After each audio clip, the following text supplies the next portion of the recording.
Hello mga friends, good morning! So update sa aking tindahan. So today is December 20, 2025. So ilang araw na lang mga friends. At alam nyo naman na nagsiya-celebrate ng Christmas ang mga Pilipinos. And yan na mga friends ang aking tinda sa aking tindahan.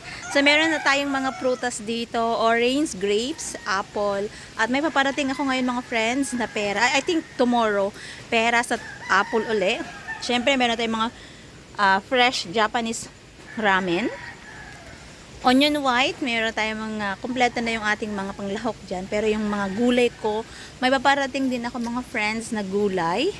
And yung mga sleeper natin, kukunti na yung stock natin mga friends. Yung iba wala ng sizes. And ito pa rin po yung ating mga chicheria. Walang mga stock ngayon mga friends, sa totoo lang.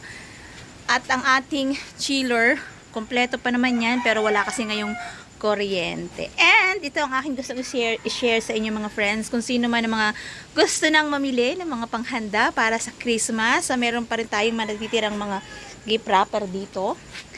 Eto na mga friends, kung gusto mong magmaha, meron tayong kompletong mga ingredients dito. Meron tayong Coco Mama cornstarch. And ano bang ginagamit doon? Meron din tayong cheese. Kung ano mang gusto mong lutuin mga friends. Meron tayong pang graham. Meron na rin akong cream densada, angel cream densada. May mga kernel corn tayo dito.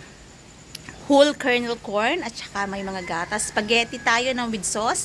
May macaroni rin tayo. Meron tayo ditong mga pang meron tayong mga fruit cocktail. Gusto mong magsalad din. Meron tayong mga pang pansit. So, may mga panghanda na ako dito mga friends.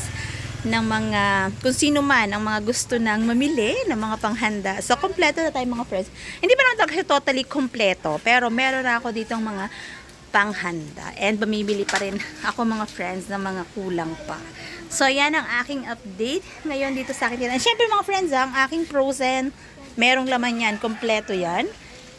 And ang aking mga soft drinks, meron din mga friends. Pero syempre, hinihintay ko pa yung dating ng iba ko pang mga soft drinks. So yan ang aking update mga friends sa aking tindahan ngayong araw ng Sabado.